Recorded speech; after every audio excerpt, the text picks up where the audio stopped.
안녕하세요. 오늘 저희는 세상을 보는 방식, 내면 정화라는 글을 좀 깊게 들여다보려고 합니다.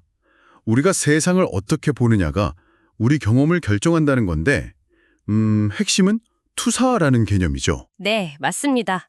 그러니까 우리 안의 상태가 바깥 세상을 보는 뭐랄까 필터가 된다는 거예요. 네, 그렇죠. 내가 따뜻하면 세상도 따뜻해 보이고, 좀 내가 날카로우면 세상도 차갑게 느껴진다. 뭐 이런 설명이더라고요. 바로 그겁니다. 그래서 오늘 저희는 이 개념을 좀 더 명확히 이해하고 그럼 우리 내면 상태를 어떻게 다룰 수 있을까? 그 방법을 같이 이야기해 보려고요. 바로 시작해 볼까요? 좋습니다. 글을 보니까 좀 흥미로운 지점이 있었는데요. 만약에 세상 사람들이 다 나를 싫어하는 것 같다 이렇게 느껴질 때요. 네? 보통은 뭐 남 탓을 하거나 상황 탓을 하잖아요. 근데 여기서는 제일 먼저 뭘 보라고 하던가요? 그게 재밌는 부분이죠. 바로 자기 안을 먼저 보라고 해요. 내 안에 다른 사람에 대한 어떤 미움, 증오심 같은 게 있진 않은지 그걸 먼저 살피라는 거죠. 내 안의 미움이요? 네. 만약 그런 마음이 발견되면 그래서는 그걸 신에게 바치거나 아니면 그냥 놓아버리라고 하더라고요. 바치거나 놓아버리거나 종교가 있으면 좀 더 쉬울 수도 있겠네요. 그렇죠. 믿는 대상에게 맡기는 거죠. 근데 종교가 없더라도 그냥 의식적으로 그 감정을 이렇게 내려놓는 연습, 그걸 하라는 의미로 보입니다. 결국 세상 경험이 내 안에서 시작된다 뭐 이런 관점이네요. 네, 맞아요. 그 점을 딱 짚어주는 거죠. 근데 그 놓아버린다는 게 사실 말처럼 쉽진 않잖아요. 이걸 실제로 어떻게 해야 할지 구체적인 방법 같은 것도 나오나요? 네, 나옵니다. 바로 호흡포노포노라는 방법을 언급해요. 이게 하와이 전통 정화법이라고 하는데요. 호호포노포노요? 좀 생소하긴 한데. 네, 그렇죠. 이 글에 따르면 내 안에서 부정적인 생각이나 기억, 감정 같은 게 떠오를 때마다요. 그냥 그 대상을 향해서 마음속으로 사랑해, 고마워. 이걸 반복해서 말하는 거예요. 그냥 사랑해 고마워라고요? 감정을 막 담아서 해야 하는 건 아니고요. 네, 그게 포인트예요. 특별히 사랑이나 감사의 감정을 억지로 느낄 필요는 없다고 해요. 그냥, 기계적으로라도 이걸 반복하는 것 자체만으로도 그 무의식 속 부정적인 것들이 정화되기 시작한다. 이렇게 설명하거든요. 와, 그냥 말만 해도 정화가 된다니 좀 놀라운데요, 그 생각은? 그렇죠. 근데 이게 꼭 부정적인 감정에만 해당하는 건 아닌 것 같더라고요. 글을 더 보니까 마음속에 떠오르는 건 모든 생각이나 감정을 알아차리는 게 중요하다고 하던데요. 맞아요. 그리고 거기에 저항하지 말고 그냥 받아들이라고 하죠. 네. 심지어 좋은 감정, 기쁨이나 즐거움 같은 것조차도 거기에 너무 집착하거나 붙잡지 말라고 하고요. 그렇죠. 어떤 감정이든 이건 안 돼 하고 막으면 오히려 더 강해지고 고착된다는 설명이 인상 깊었어요. 맞아요. 저도 그 부분에서 좀, 그렇구나 했어요. 이걸 좀 더 크게 보면요. 그래서는 이렇게 그냥 있는 그대로 알아차리고 또 받아들이고 그리고 놓아버리는 이 과정 자체가 우리 무의식이나 에고를 정화하는 핵심적인 방법이라고 말하는 것 같아요. 무의식과 에고의 정화? 네, 더 나아가면 이렇게 내 마음, 그러니까 내 생각이나 감정을 한 발짝 떨어져서 객관적으로 바라보는 연습이 그것들과 나를 동일시하는 것에서 벗어나는 첫걸음이라는 거죠. 동일시에서 벗어난다. 네. 그리고 이 글에서는 몸과 마음으로부터 완전히 탈동일시 되는 것, 그러니까 생각이나 감정에 더 이상 내가 휘둘리지 않는 상태? 그걸 궁극적인 깨달음이라고까지 정의하더라고요. 와, 깨달음이요? 그럼 결국 우리가 세상을 어떻게 느끼고 경험하는지는 정말 우리 내면의 인식 상태에 달려있다는 거고 그렇죠. 그 내면을 계속 들여다보고 정화하는 작업이 결국 평화로운 삶의 열쇠다. 이렇게 들리네요. 이 내용들 어떻게 다가오셨어요? 오늘 살펴본 내용의 핵심은 꽤 명확한 것 같아요. 우리 안의 모습이 결국 바깥 세상이라는 거울에 그대로 비친다는 점, 이게 첫 번째고, 네, 내면이 세상을 비춘다. 그리고 두 번째는 호호포노포노 같은 구체적인 방법을 통해서 우리가 그 내면 상태를 의식적으로 변화시킬 수도 있다는 어떤 가능성을 보여준다는 점이죠. 그냥 알아차리고 놓아버리는 연습만으로도 내가 경험하는 현실 자체가 달라질 수 있다. 이 부분이 중요한 것 같습니다. 네, 오늘 이야기는 여기까지 나눠보면 좋을 것 같습니다. 마지막으로 듣고 계신 당신에게 질문 하나를 던져보고 싶어요. 그래서는 몸과 마음과의 완전한 탈동일시가 깨달음이라고 했잖아요. 네. 만약에요, 정말 만약에 내 생각과 감정을 마치 남의 것을 보듯이 그냥 지켜보기만 하고 전혀 그것들과 나 자신을 동일시하지 않는다면 그건 과연 어떤 느낌일까요? 한번 이 질문을 잠시 곱씹어 보시는 것도 좋은 시간이 될 것 같습니다. 청취자 여러분, 안녕하세요. 오늘 저희가 좀 깊이 들어가 볼 주제는 바로 마음과의 탈동이십니다. 보내주신 의식과 마음의 분리라는 글을 바탕으로 한번 이야기 나눠볼 텐데요. 네, 안녕하세요. 핵심 아이디어가 생각이나 감정 같은 우리 마음은 끊임없이 변하는 손님 같고 이걸 알아차리는 그러니까 의식은 좀 더 꾸준한 집주인 같다는 건데요. 네, 아주 적절한 비유입니다. 자, 그럼 이 내용을 좀 더 자세히 풀어보죠. 네. 그래서 보면 우리가 보통 내 생각, 내 감정 이렇게 말하잖아요. 그렇죠. 당연히 그렇게 생각하죠. 근데 이게 사실은 우리가 의도해서 딱 만들어내는 거라기보다는 그냥 어떤 조건이난 그래서는 이걸 인연이라고 표현하던데 그런 거에 따라서 저절로 훅 떠오르는 것에 가깝다는 거예요. 아, 인연이요? 흥미로운 표현이네요. 그러니까 예를 들어서 갑자기 막 우울한 기분이 들 때 그 감정 자체는 뭐랄까 왔다가 또 가잖아요. 영원하진 않죠. 맞아요. 일시적이죠. 그런데 그 우울함을 아는 그 알 자체는 그 감정이 있든 없든 좀 비교적 그대로 있다는 거고요. 바로 그 지점입니다. 이게 의식이 모든 경험보다 먼저 온다, 우선한다는 함의를 갖는 거죠. 생각이나 감정이 있다는 걸 우리가 알려면 그걸 비추는 어떤 의식의 공단 같은 게 있어야 하잖아요. 그렇죠. 스크린이 있어야 영화를 보듯이. 네, 그에 따르면 의식은 그 자체로는 내용물이 없어도 되는 그냥 텅 빈 알아차림, 증인 같은 거라고 보는 거예요. 아까 말씀하신 인연이라는 개념도 그래서 재밌게 쓰였어요. 뭐 어떤 사람하고는 노력한 해도 일이 잘 풀리고 누구랑은 막 애를 써도 꽈이기만 하고 이런 걸 인연으로 설명하더라고요. 네, 그런 관계에서의 경험들을 예로 들죠. 중요한 건 이게 그냥 다 운명이야 하고 체념하라는 게 아니라는 거죠. 그렇죠. 그게 아니라 현상에 그냥 그렇게 일어나는 자연스러운 원인과 결과, 그 흐름을 좀 보라는 것에 가까운 것 같아요. 만약에 답답해서 스피치 학원이라도 다녀야겠다. 이런 마음이 드는 것조차도 그것도 그 상황과 조건이 만나서 생긴 또 하나의 인연인 거죠. 수동적인 태도랑은 좀 달라요. 아, 그렇군요. 그 마음조차도 인연의 일부다. 네. 그리고 이걸 자아라는 개념으로 연결하는데요. 그래서는 우리가 내가 했다, 내가 느낀다 이렇게 주체적으로 느끼는 게 사실은 그 본래 형태없는 의식이 우리 몸과 마음에 딱 달라붙어서 이게 나야 라고 동일시하기 때문에 생기는 느낌이라고 봐요. 이 동일시하는 작용가체 또는 그 결과로서의 나라는 느낌, 이걸 에고라고 부르는 거고요. 우리가 보통 생각하는 자아 개념이랑은 약간 결이 다르죠. 와, 이거 정말 듣고 보니까 되게 흥미로운데요. 그럼 우리가 맨날 느끼는 그 자유의지 있잖아요. 내가 선택하고 내가 결정한다는 이 느낌 자체가 어쩌면 착각일 수도 있다는 건가요? 네, 그런 관점을 제시하는 거죠. 그래서 뇌과학 연구까지 들던데요. 우리가 결정했다 하고 의식하기 아주 잠깐 전에 이미 뇌에서는 그 결정과 관련된 활동이 시작된다는. 맞습니다. 그런 연구 결과들이 이 관점을 좀 뒷받침하는 근거로 쓰이기도 하죠. 그래서 이 글이 말하는 어떤 진정한 자유는 조건 따라 떠오르는 생각이나 감정, 행동을 내 맘대로 막 바꾸는 그런 능력이 아니에요. 그럼 뭔가요? 그거보다는 그 경험들에 대해서 이게 바로 나다라고 딱 붙잡고 동일시할 건지 아니면 그냥 한 걸음 떨어져서 이런 게 일어나는구나 하고 알아차리는 상태로 있을 건지 그걸 선택하는 데 있다는 거죠.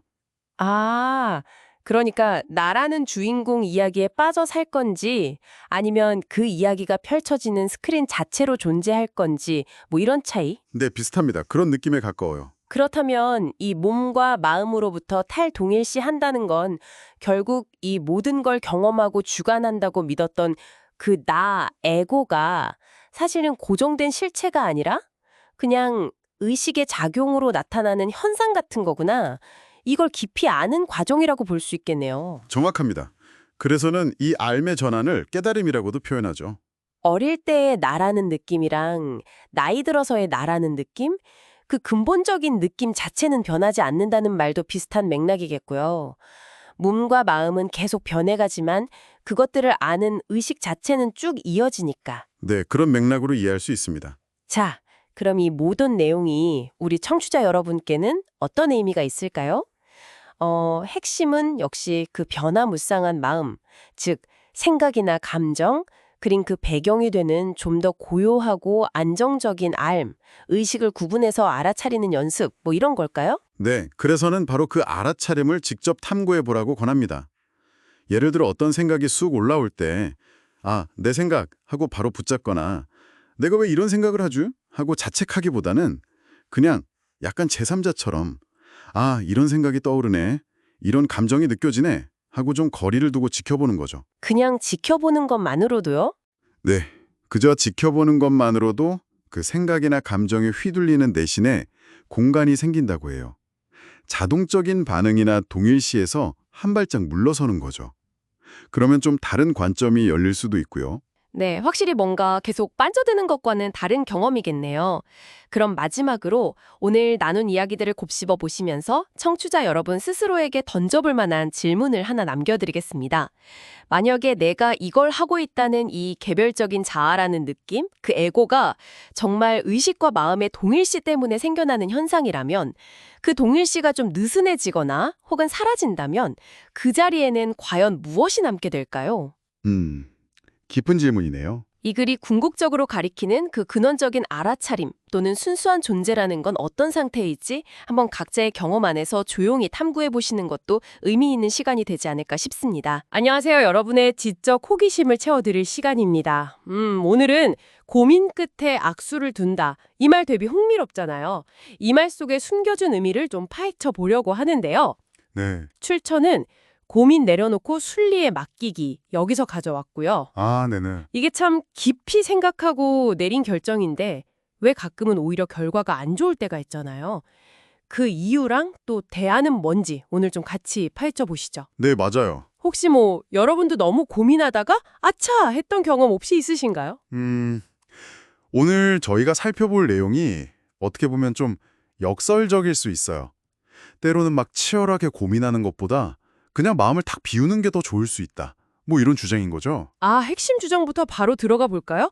그 출처에 따르면요. 어떤 결정을 앞두고 있잖아요. 네. 근데 막 고민을 막 거듭해요. 그러면 오히려 악수, 그러니까 최선이 아닌 좀 나쁜 수를 두게 되는 경우가 많다고 하더라고요. 듣고 보니까 저도 좀 비슷한 경험이 있었던 것 같기도 하고요. 근데 왜 그럴까요? 거기서 이제 원인을 딱 짚는데 그게 바로 내 욕심과 근심 때문이라는 거예요. 욕심과 근심이요? 네.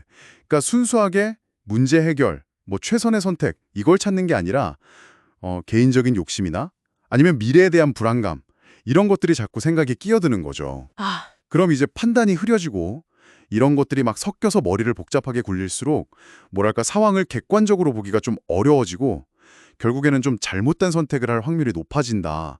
이렇게 설명을 합니다. 그러니까 그냥 신중하게 생각하는 거랑은 좀 다른 거네요. 그쵸? 네, 좀 다르죠? 그 욕심과 근심, 이게 끼어든 생각이 문제다 이 말이군요. 맞습니다. 네. 그럼 이 악수를 피하려면 어떻게 해야 할까요? 생각을 그냥 멈추라는 건가요, 좀? 네, 비슷해요.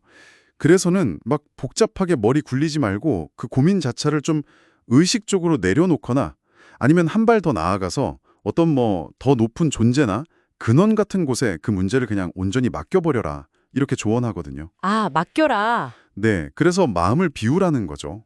일종의 내맡김 상태를 권하는 겁니다. 마음 비우기라 이게 구체적으로 어떤 상태를 말하는 걸까요? 그리고 어떻게 그렇게 될 수 있는 거죠? 핵심은 의식적으로 노력을 해서 생각을 좀 비워내는 거예요. 출처에서는 이렇게 마음이 비워지면 거기에 필요한 어떤 영감이나 지혜가 저절로 이렇게 쑥 떠오를 공간이 생긴다고 말하거든요. 오, 네. 그리고 또 주변 상황이나 뭐 여건 같은 것들도 자연스럽게 좀 순조로운 방향으로 흘러가도록 길을 터준다. 이런 의미도 있고요. 흐름을 만든다. 그렇죠. 구체적인 방법으로는 막 떠오르는 불안감이나 집착 같은 생각, 감정들 있잖아요. 네네. 그런 걸 의식적으로 받친다거나 아니면 뭐 EFT라고 감정 자유 기법 같은 걸로 좀 해소하라고 제안해요. 그리고 의식의 초점을 그 생각이 아니라 근원의 자리, 그러니까 순수한 의식 그 자체, 아니면 내가 그냥 존재한다는 그 느낌, 거기에 또 집중해서 텅 빈 상태로 머무르라고 안내합니다. 아, 근원의 자리에 집중해서 텅 빈 상태로 머무른다. 이게 그냥 멍하니 있는 거랑은 확실히 다른 되게 의식적인 상태인 거네요. 네, 맞아요. 좀 능동적인 거죠. 출처에 따르면 이렇게 했을 때 실제로 좀 어떤 변화가 있었나요? 효과가 있었어요? 네, 저자의 경험을 보면 효과가 꽤 명확했다고 하더라고요. 예를 들면 갑자기 어떤 문제 해결에 대한 명료한 영감이 확 떠올라서 맡겼던 일이 그냥 순식간에 진행되기도 하고, 와, 혹은 내가 뭘 딱히 하지 않아도 상황 자체가 저절로 좀 유리하게 딱 정리되는 경우도 많았다고 하고요. 신기하네요. 근데 반대로 막 개인적인 욕심으로 억지로 뭔가를 막 하려고 애쓸 때는 이상하게 집중도 잘 안 되고 주변 요건이 막 방해하고 그래서 일이 잘 안 풀렸다고 해요. 진짜 흥미롭네요. 그러니까 막 애쓰고 머리 굴릴 때보다 오히려 마음을 싹 비우고 흐름에 맡겼을 때 더 좋은 결과로 이어졌다. 이런 경험이군요. 그렇습니다. 바로 그거죠. 이게 바로 출처에서 말하는 마음의 뿌리에 모든 것을 맡기는 상태의 결과라고 볼 수 있는 거예요. 마음의 뿌리에. 네. 내가 막 원하는 결과가 나오든 아니든 결국 현재 나에게 가장 필요한 뭐랄까 최선의 상황이 펼쳐질 거다. 이런 믿음, 그런 믿음을 가지고 순리에 자신을 맡길 때 오히려 일이 자연스럽게 스르륵 풀리고 그 고민 끝에 두게 되는 악수를 피할 수 있다. 이런 통찰인 거죠. 아, 결과에 대한 집착을 내려놓는 게 중요하겠네요, 진짜. 네, 그 부분은 아주 강조합니다. 자, 여러분, 오늘 이야기를 좀 정리해 보겠습니다. 깊은 고민이 항상 최선의 답을 주는 건 아니다. 오히려 때로는 욕심과 근심이 섞여서 악수로 이어질 수도 있다는 점. 그렇죠. 네, 그리고 그 대안으로 마음 비우기와 내맡김, 이걸 통해서 자연스러운 흐름이나 내면의 지혜를 따르는 게 더 나은 결과를 가져올 수도 있다는 어찌 보면 좀 역설적인 관점을 살펴봤습니다. 여러분의 다음 결정 앞에서 이 이야기가 어떤 생각거리를 던져줄까요? 이 글은 결국 흐름에 맡기는 것의 중요성을 이야기하고 있잖아요. 그렇다면 여기서 한 걸음 더 나아가서 여러분 삶에서 이건 꼭 필요한 숙고와 준비야 하는 것과 이건 오히려 해가 되는 과도한 고민과 집착인데 이 사이의 경계는 과연 어딜까? 이걸 스스로에게 한번 질문을 던져보시는 건 어떨까요? 그 둘을 구분하는 자신만의 기준을 찾아보는 것도 꽤 의미 있는 탐색이 될 것 같습니다. 안녕하세요. 네, 오늘 저희가 함께 살펴볼 자료는요.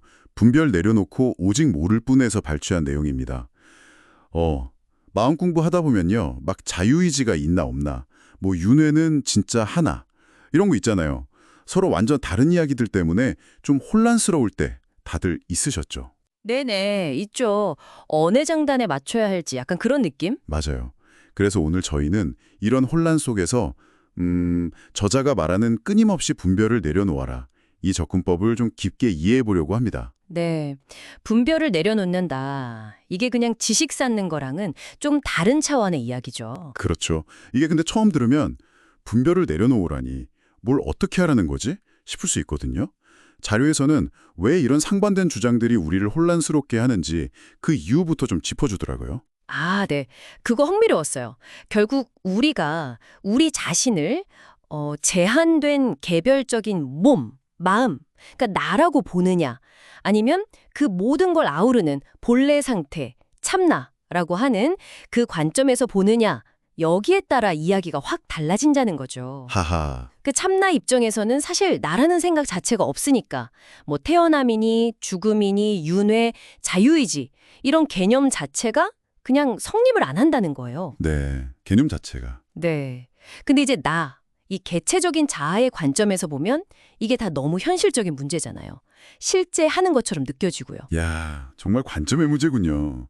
어떤 안경을 쓰느냐에 따라 완전 다른 세상이 보이는 거네요. 근데 여기서 한 걸음 더 나아가서 뭐랄까, 죽으면 어떻게 되나? 이런 거, 우리가 살아있는 동안에는 도저히 증명할 수 없는 질문들이 있잖아요. 그렇죠. 답을 알 수 없는 것들. 네, 여기에 대한 저자의 태도가 저는 좀 인상 깊었어요. 굉장히 단호하더라고요. 맞아요.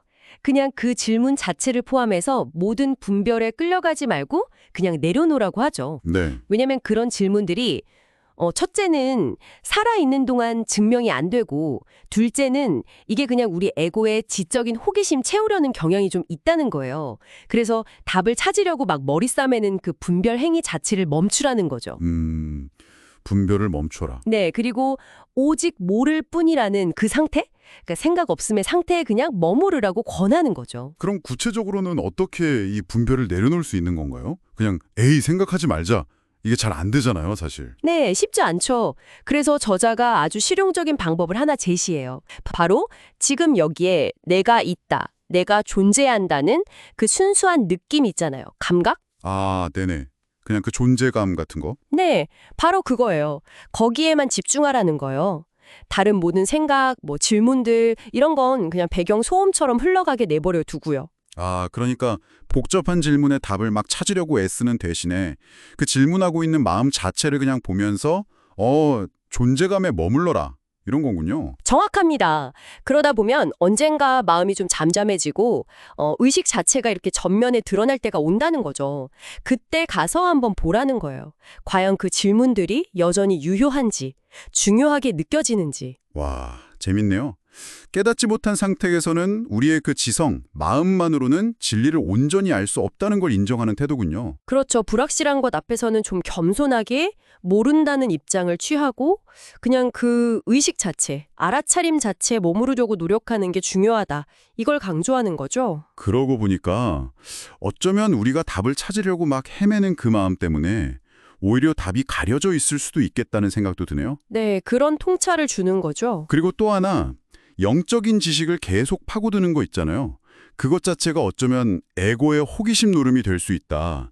이런 경고도 좀 인상 깊었어요. 맞아요. 끝없이 지식만 추구하는 게 오히려 마음의 평화를 방해하고 그 갈증만 더 키울 수 있다는 거죠. 지식 자체가 나쁘다는 게 아니라 아, 지식을 통해 뭔가 확실함을 붙잡으려는 그 마음, 그게 문제일 수 있다. 네, 그게 이제 에고의 집착일 수 있다는 거고요.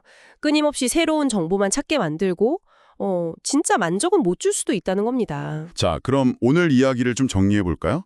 핵심은 우리가 배움의 과정에서 만나는 여러 상충되는 정보나 답할 수 없는 질문들 앞에서요. 이걸 막 지적으로 해결하려고 씨름하는 거, 즉 분별하려는 습관, 그리고 꼭 알아야 한다는 그 강박, 이걸 좀 내려놓는 연습이 필요하다는 거네요. 네, 맞습니다. 그리고 그 대안으로 오직 모를 뿐의 상태를 받아들이고 어떤 지적인 이해를 넘어서는 직접적인 알아차림, 그 순수한 의식 자체에 직주하는 길을 제시하고 있는 거죠. 네. 이건 단순히 정보를 얻는 차원을 넘어서 우리가 알을 대하는 방식 자체를 좀 근본적으로 바꿔보자는 제안인 것 같아요. 그렇다면 마지막으로 청취자분들께 이런 질문을 한번 던져보고 싶습니다. 만약 우리가 정말로 일상에서 부딪히는 크고 작은 불확실한 상황들 앞에서요. 정답을 막 찾아 헤매는 대신에 모른다는 그 열린 상태에 잠시 머무르는 연습을 한다면 여러분의 경험이나 또 세상을 배우는 방식 자체에 어떤 변화가 생길 수 있을까요?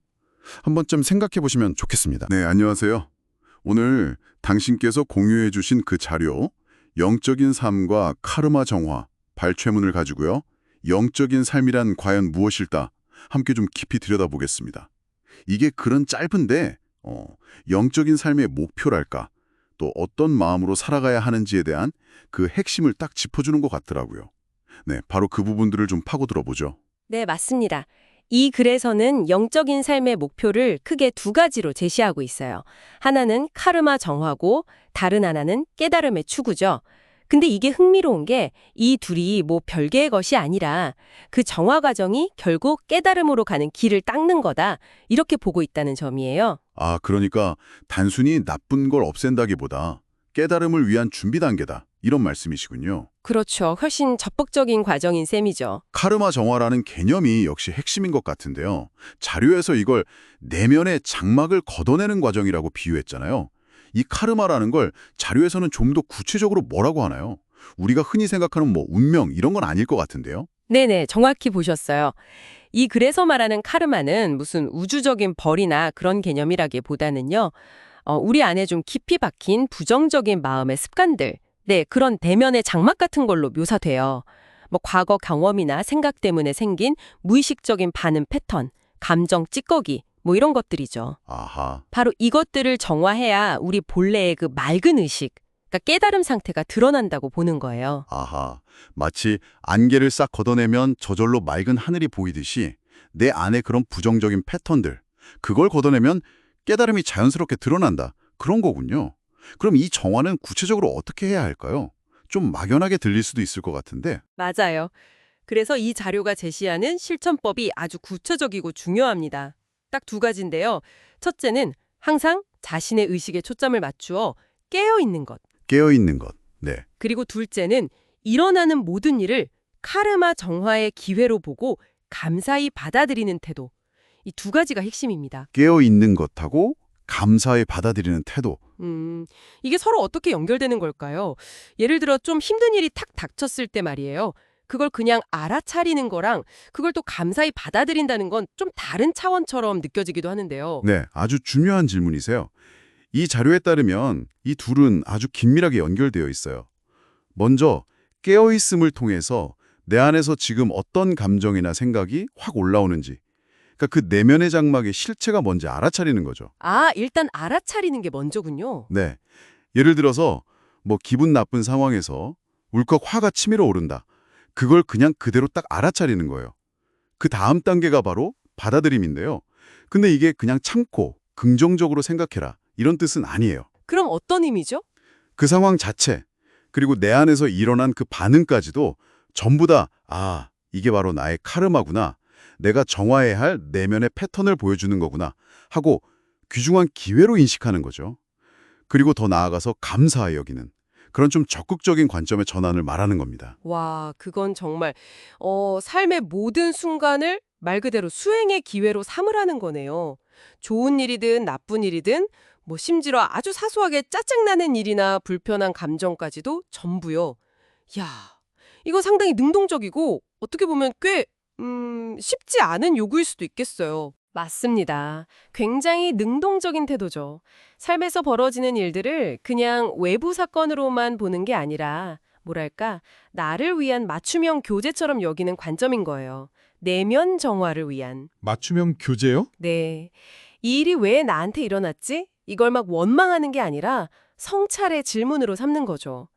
이 지점에서 중요한 건 이런 태도가 결국 우리를 삶의 어떤 피해자가 아니라 내 영적 성장을 스스로 이끌어가는 주체로 만든다는 점입니다. 네, 오늘 영적인 삶과 카르마 정화, 이 발췌문을 통해서 영적인 삶의 핵심 목표가 결국 카르마 정화를 통한 깨달음의 추구라는 것, 그리고 이걸 위한 실천 방법은 깨어있는 의식으로 모든 경험을 알아차리고 또 감사히 받아들이는 태도라는 걸 함께 살펴봤습니다. 모든 경험을 성장의 기회로 보는 그 관점이 참 인상 깊었습니다. 당신께는 이 내용이 어떻게 다가오셨나요? 네.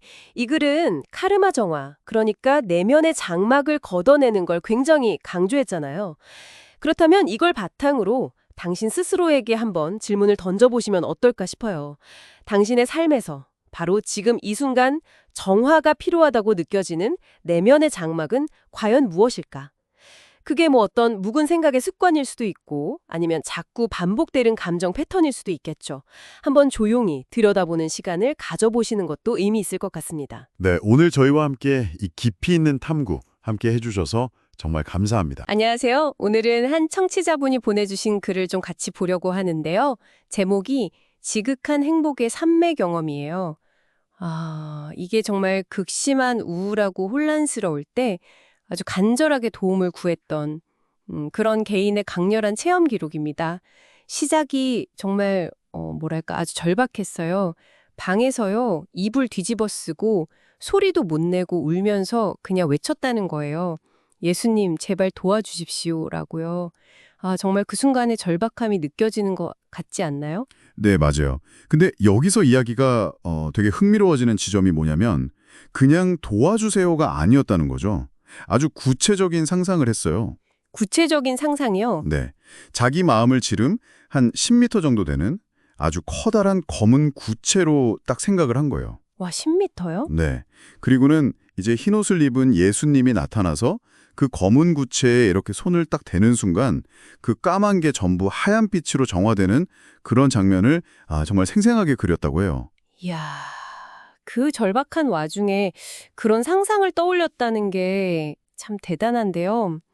바로 그 상상을 하는 그 찰나였겠죠. 그때 정말 생각지도 못한 일이 벌어졌다고 합니다. 네, 맞아요.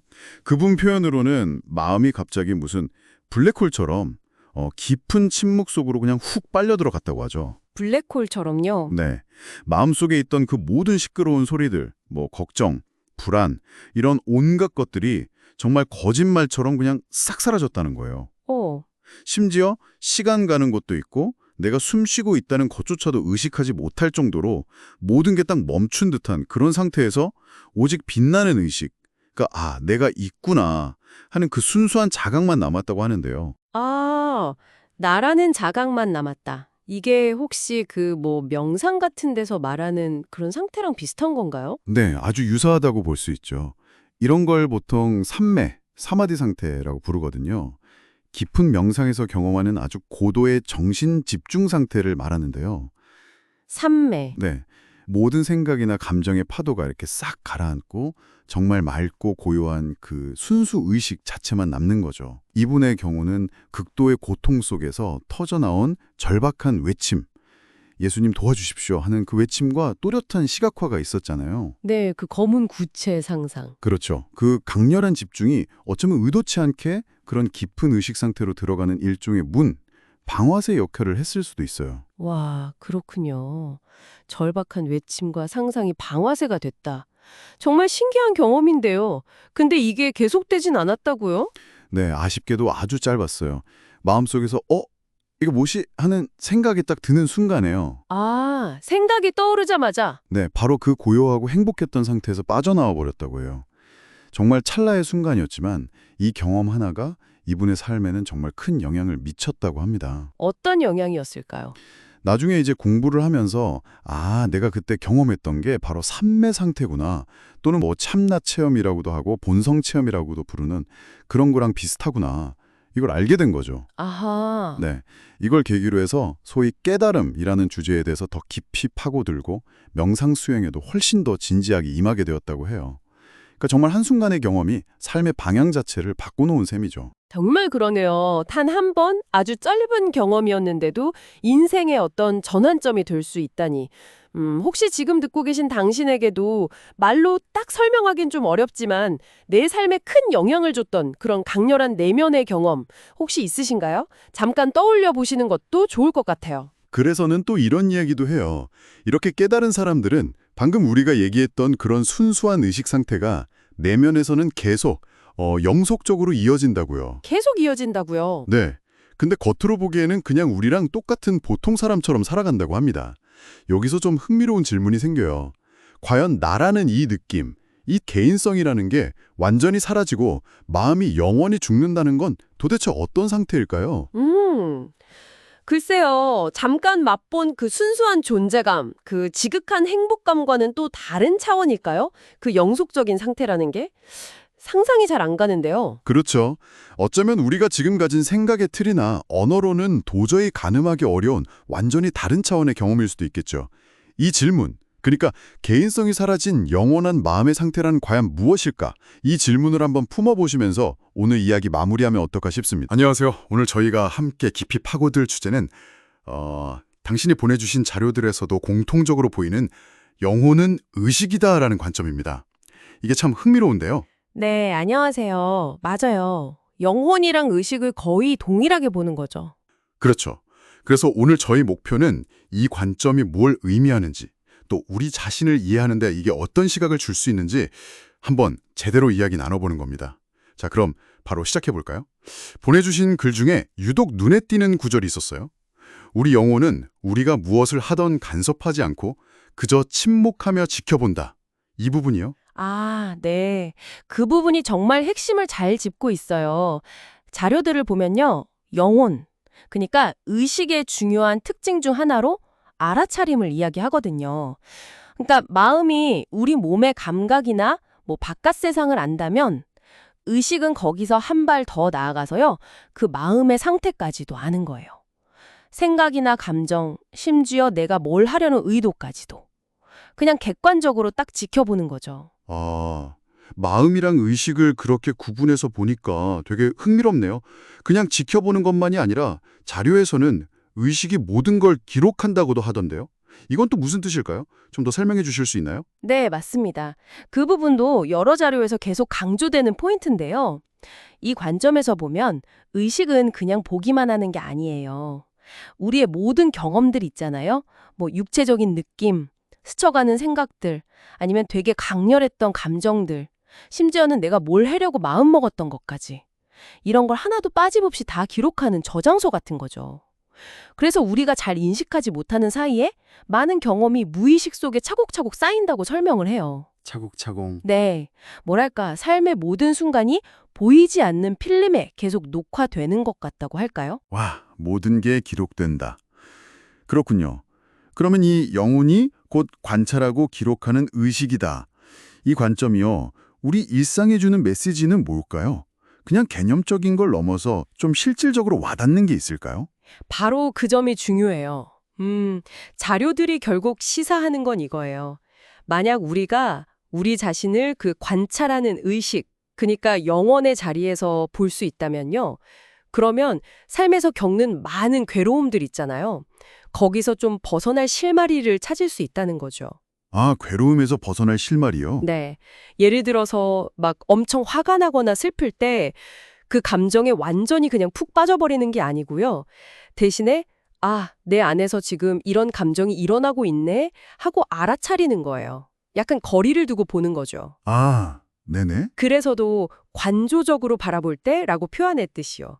그렇게 되면 감정의 주인이 될 수 있다. 뭐 이런 가능성을 이야기하는 겁니다. 당신의 경험 속에서도 혹시 이런 순간들이 있었는지 한번 떠올려 보시는 것도 좋을 것 같아요. 네, 일리가 있네요. 감정 자체를 없애거나 부정하는 게 아니라 그 감정을 겪고 있는 나 자신이랑 감정 사이에 약간의 공간을 만드는 느낌. 그렇죠, 그렇죠. 딱 그런 느낌이에요. 결국 오늘 살펴본 자료들은 영혼을 우리 안에 있는 조용하지만 모든 걸 알아차리고 또 기록까지 하는 의식으로 보고 있는 거네요. 그리고 이 관찰자 시점을 통해서 감정적인 힘듦에서 좀 자유로워질 수 있다. 이렇게 제안하는 거고요. 정확합니다. 여기서 근데 한 걸음만 더 나아가서 이런 질문도 던져볼 수 있을 것 같아요. 어떤 질문일까요? 만약에 의식이 정말 우리의 모든 걸 다 기록한다면요. 우리가 의식하지 못하는 그 무의식 속에 쌓인 방대한 기록들 있잖아요. 그게 지금의 나에게, 그러니까 나의 어떤 선택이나 반응, 성향 같은 거에 과연 얼마나 큰 영향을 주고 있을까 하는 거죠. 와, 무의식 속 기록들이 현재의 나에게 영향력을 미친다. 네. 그리고 더 중요하게는 우리가 알아차림, 즉 의식적인 관찰의 힘을 키우면요. 혹시 그 무의식적인 기록의 영향력을 우리가 좀 인지하고 더 나아가서 그걸 좀 긍정적으로 변화시킬 가능성은 없을까? 이런 부분까지도 한번 생각해 볼 수 있겠죠. 와, 정말 깊이 생각해 볼 만한 질문인데요. 무의식 속 기록, 그리고 현재의 나, 또 그걸 바꿀 수 있는 알아차림의 힘이라. 네, 오늘 정말 흥미로운 관점을 함께 탐구해 주셔서 감사합니다. 안녕하세요. 오늘 여러분께서 보내주신 자료, 사물의 특징과 분별에 대해 좀 깊이 들어가 보려고 합니다. 핵심 질문은 이거예요. 우리가 어떤 걸 보고 크다, 좋다 이렇게 말할 때 그게 진짜 그 사물의 특징일까요? 아니면 그냥 우리 생각일까요? 자료에서는 그것은 다만 그것일 뿐이라는 좀 흥미로운 관점을 제시하는데요. 예를 들어 고양이 한번 생각해 볼까요? 고양이가 사자보다는 확실히 작잖아요. 네, 그렇죠. 근데 또 생쥐보다는 크단 말이죠. 그럼 이 고양이는 큰 건가요? 작은 건가요?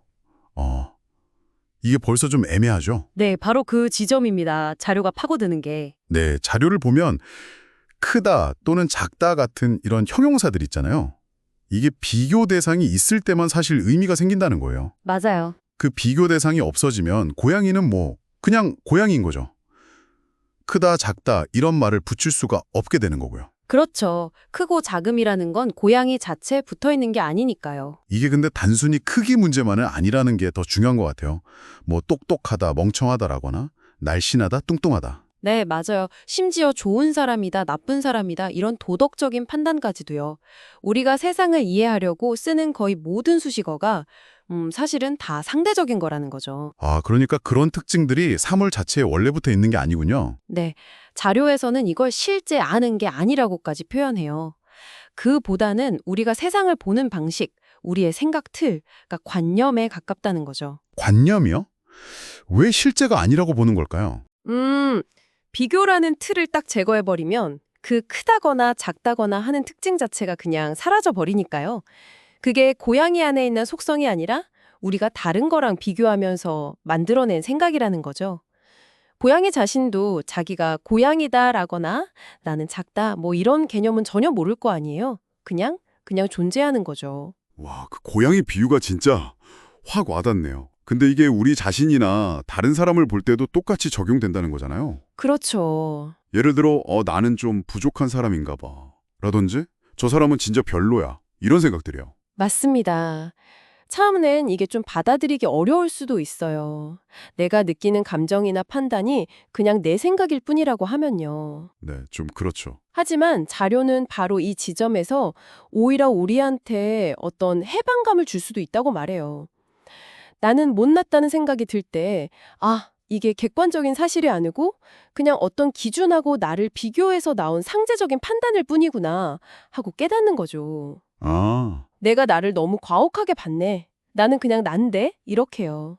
이런 생각의 전환이 불필요한 자책감을 좀 덜어주고 뭐랄까 자존감을 회복하는 데 도움이 될 수 있다는 거예요. 그러니까 나는 못났다. 이게 사실이 아니라 나는 내가 세운 기준이나 혹은 다른 누군가와 비교했을 때 못났다고 생각하고 있다는 판단인 거네요. 정확합니다. 그럼 이걸 다른 사람한테 적용하면요? 저 사람은 참 나쁜 사람이야. 이런 생각도 좀 달라질 수 있을까요? 네, 자료는 그것도 마찬가지라고 지적해요. 타인을 향한 그런 부정적인 딱지 붙이기도 결국엔 내 기준, 내 해석이 들어간 결과일 수 있다는 거죠. 아, 저 사람은 그냥 저 사람 나름대로 살고 있는 건데 내 기준이랑 좀 안 맞는다고 내가 나쁘다고 딱지를 붙였구나. 이렇게 알아차리는 거예요. 네네. 이렇게 타인을 판단 없이 있는 그대로 좀 보려고 노력하는 마음. 이게 바로 자료에서 말하는 자비심, 지배심의 어떤 시작점이 될 수 있다는 거고요. 이런 식으로 좋고 나쁨을 가르는 분별심, 그 판단이 줄어들수록 세상을 좀 더 편견 없이 온전하게 받아들일 수 있게 된다. 이게 자료의 핵심 주장이에요.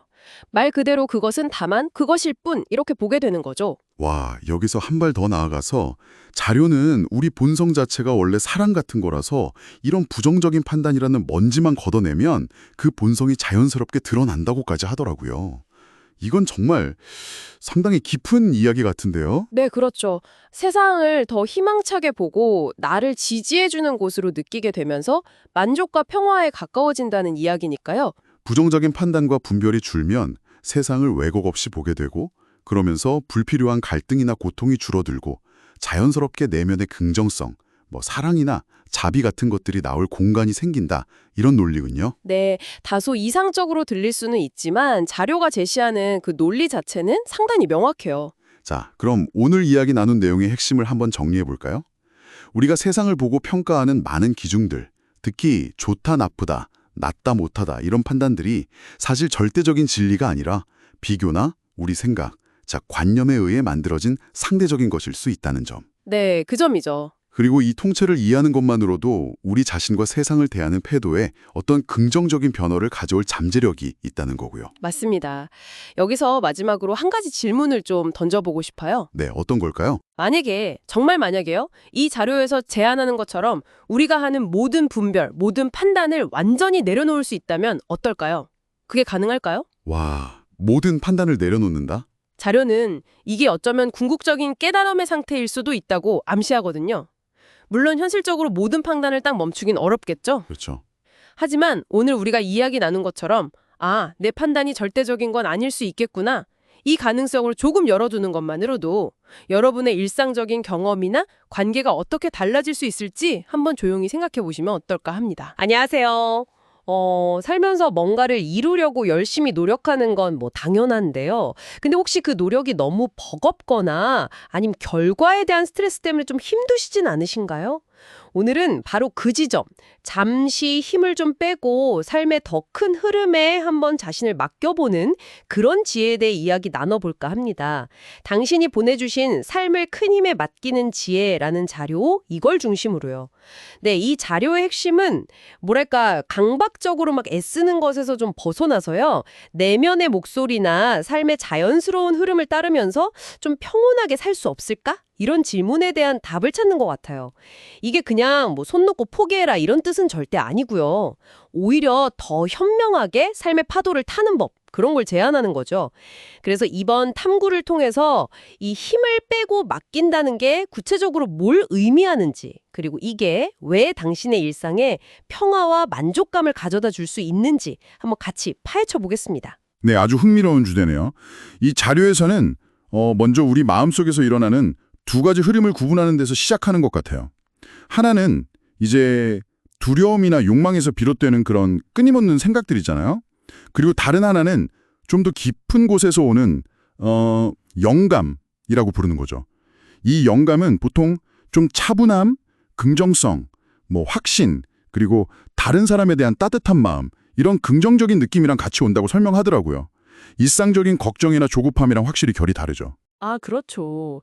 진짜 많은 생각들이 내가 이걸 꼭 해야 하는데, 저걸 가져야만 하는데 하는 그런 조바심에서 시작될 때가 많잖아요. 근데 이 자료에서 말하는 더 큰 힘, 뭐 사람마다 부르는 이름은 다 다르겠죠. 불성이다, 참나다, 뭐 우주, 신, 잠재의식 이렇게요. 이 힘의 존재를 인정하고 그 흐름에 좀 맞춰 살아가려는 태도, 이게 참 인상 깊었어요. 내 작은 계획이나 의지만 막 고집하기보다는 더 큰 지혜의 인도를 믿고 따라가 보자, 이런 제안이잖아요. 이게 바로 힘을 빼고 맡긴다는 것의 핵심 아닐까요? 네, 정확합니다. 그 힘을 빼고 맡긴다는 건 결국 저항 없이 수용한다는 태도를 의미하는 거죠. 삶에서 벌어지는 일들, 특히 내가 원치 않는 상황에 대해서 왜 나한테 이런 일이 하면서 저항하고 싸우기보다 일단 그 상황 자체를 그냥 온전히 받아들이는 거예요. 그렇다고 노력을 아예 하지 말라는 뜻은 아니고요. 노력은 하되 그 과정에서 만약 괴로움이 느껴진다면 내가 지금 결과에 너무 집착하고 있구나, 혹은 현실을 부정하고 있구나 하고 알아차리는 게 중요하다고 강조해요.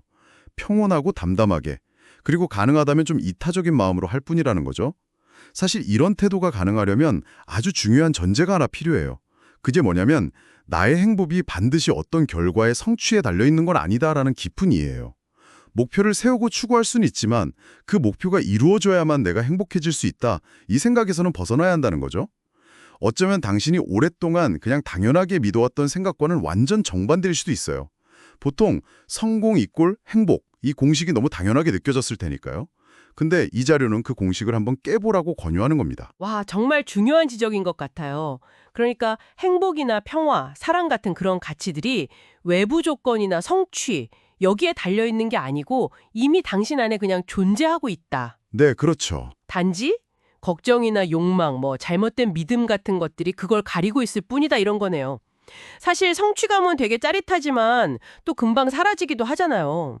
근데 내면의 평온함은 이런 감정적인 혼란을 내려놓을 때 자연스럽게 드러나는 원래 상태다, 이런 관점이 되게 신선했어요. 네, 그래서 실천 방법으로 명상이나 기도, 혹은 이 자료에서 특히 강조하는 마음 내려놓기 연습 같은 걸 통해서요, 의식적으로 삶의 주도권을 그 더 큰 힘에 한번 맡겨보라고 제안하는 거죠. 이런 연습을 하다 보면 우리 내면의 평화를 방해하는 게 결국은 나의 그 끝없는 욕망이나 나라는 생각과의 어떤 지나친 동일시, 이런 거였구나 하고 깨닫게 된다는 거예요. 이것만 해결되면 진짜 행복할 텐데 하는 생각이 점점 힘을 잃게 되는 거죠. 아, 그렇군요. 그러면 목표를 세우는 것 자체는 괜찮은 건가요? 그래도 뭔가 이루고 싶은 마음이 드는 건 되게 자연스러운 것 같은데요? 그럼요. 목표 설정 자체는 전혀 문제가 아니죠. 자료에서도 이 점은 분명히 하고 있어요.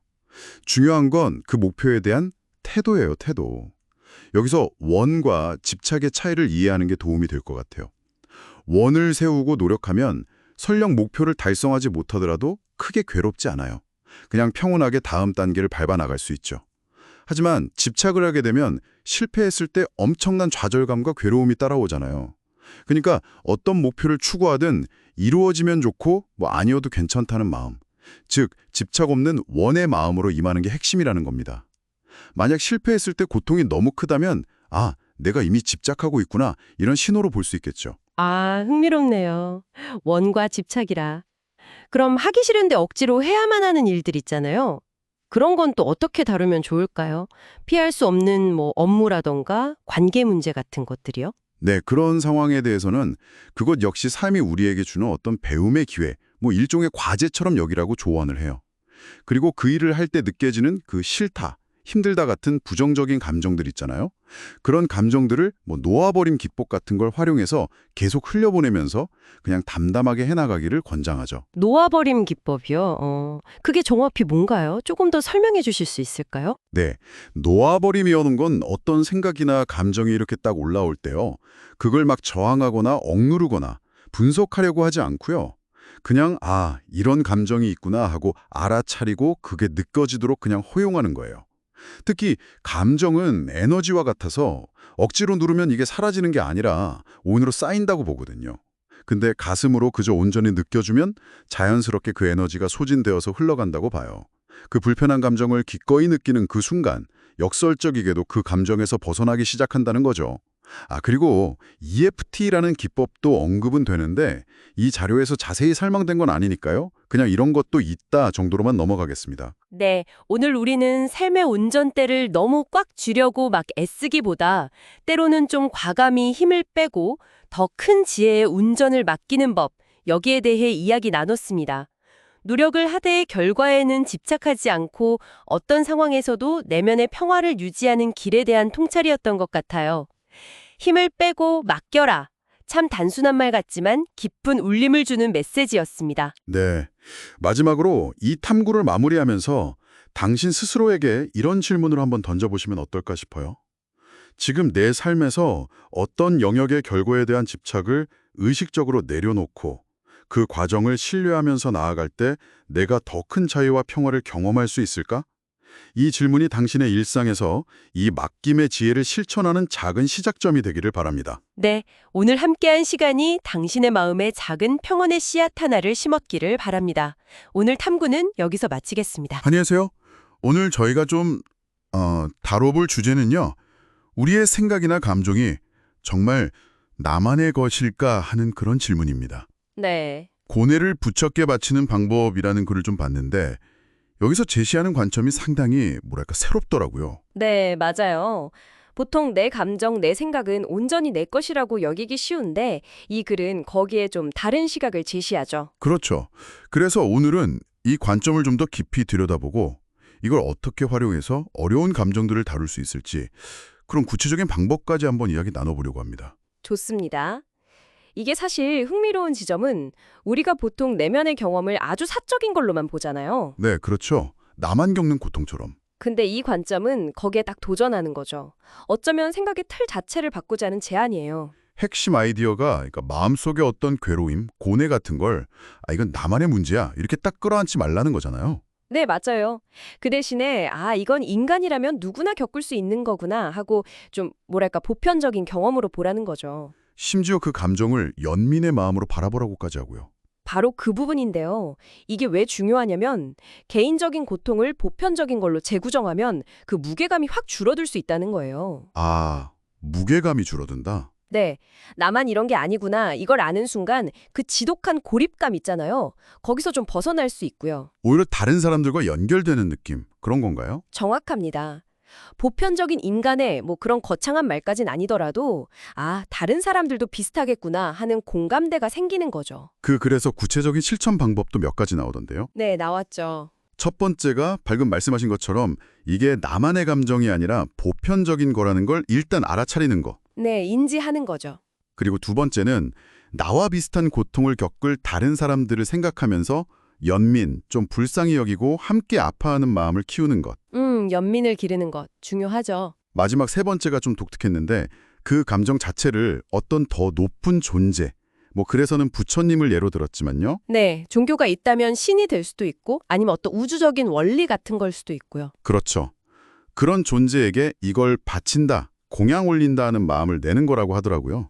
여기서 바친다는 건 좀 내려놓는다는 느낌인가요? 네, 내려놓거나 아니면 그 더 큰 존재에게 맡긴다, 위탁한다는 그런 의미로 볼 수 있어요. 글쓴이 본인의 경험담도 인상 깊었어요. 네, 그 예시가 아주 구체적이죠. 괴로움이 확 올라올 때 니륵조녀의 불이라는 명호를 계속 외운다고 하잖아요. 네, 근데 여기서 그냥 외우는 게 아니라 그 태도가 중요하다고 강조해요. 태도요? 어떤 태도죠? 두 가지인데요. 하나는 그 감정을 아주 귀한 것들이듯이 공경심, 존경하는 마음으로 바치는 태도. 감정을 존경한다고요? 네, 좀 역설적이지만요. 그리고 다른 하나는 이 고통을 겪는 모든 존재들이 함께 여기서 벗어나기를 바라는 마음, 즉 연민이죠. 공경심과 연민, 이 두 가지 마음으로 명호를 외우는 거군요. 그렇죠. 그렇게 하면 저자는 자기 마음이 당장 좋아집니다. 이렇게까지 써놨어요. 즉각적인 효과가 있다는 거죠. 와, 당장 좋아진다니 신기하네요. 그리고 그게 쌓여서 점차 깊은 평온으로 이어진다고 주장하고요. 그 예시를 들으니까 이게 그냥 감정을 억누르거나 회피하는 거랑은 완전히 다른 접근이네요. 맞아요.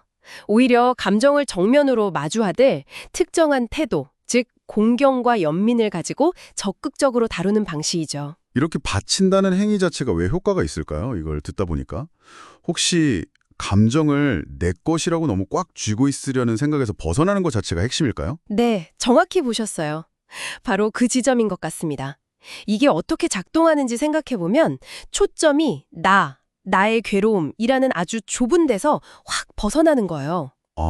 대신에 더 높은 존재라든지 아니면 나와 같은 경험을 하는 다른 모든 존재들과의 어떤 연결로 초점이 이동하는 거죠. 그냥 알아차리기만 하는 마음 챙김이랑은 또 다르네요. 네.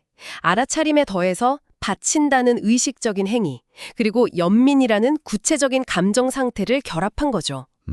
그러니까 이 글은 어쩌면 이런 질문을 던지고 있는 것 같아요. 우리가 의도적으로 관점을 바꾸고 특정 마음을 내는 것만으로도 이 고통스러운 감정을 다스리는데 얼마나 큰 힘을 가질 수 있는가. 와, 정말 생각할 거리를 많이 던져주네요.